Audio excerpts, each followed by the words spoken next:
Hanapin nyo. Sa case, 229. Basta nasa 200 mahigit. Tapos yung north, kasi pagbaba mo doon hanggang north, ano yun, 90 hanggang Bukawi. 90? 90, 96, 94, mga ganun. So, nasa 300. Medyo nahilo ako na sa ikot eh. Sa Skyway ba? Tagal ko nang hindi na, 3 taon na ako hindi nagawi dito eh. Huwag kang magdala ng estudyante dito. Dala. Alam mo, yung mga street driving doon, north, pwede. Pag dito, alanganin. Mas mahirap dito eh. Tsaka yun yung warning dati ni, di ba, yung nag-seminar sa atin dati. Yung yung nawala na dyan. Nasa UCR. Tangkad? Hindi yung yung assistant director. Si Martinez. Oo, si Martinez. Talagang bawal daw talaga. Lalo na yung papunta rito.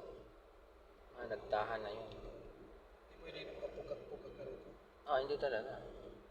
Matic pwede pa eh, pero pag manual hindi pwede dito.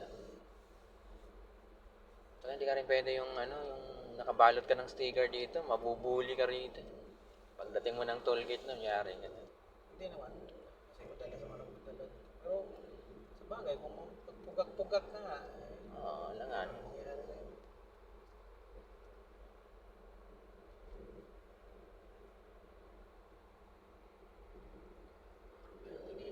Ano yan eh, yung Pito Cruz. Itong area na to. Kasi nag-iba nga yung ikot. Ito yung lalabas ng Santa Misa ulit, di ba? Oo. Ang nagtahan, walang diretsyong ganito. Yung babalik ka lang doon sa tulay ulit.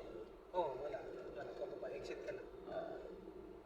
Kaya medyo ako doon sa ikot eh.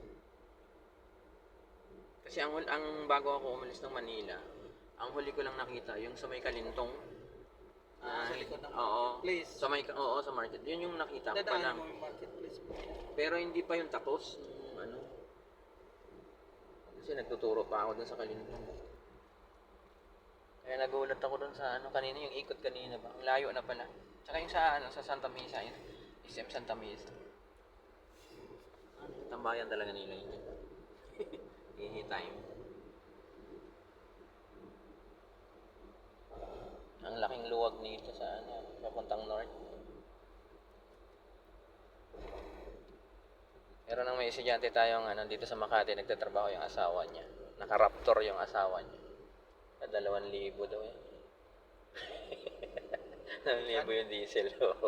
Minsan nga daw, isang ride lang eh. Pag na-traffic, 2,000, isang pun. Raptor? Oo.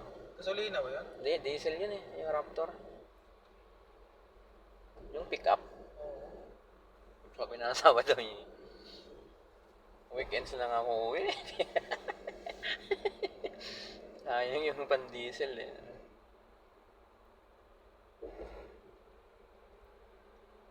Sa layo ba naman. Saka kung matraffic ka, iba talaga.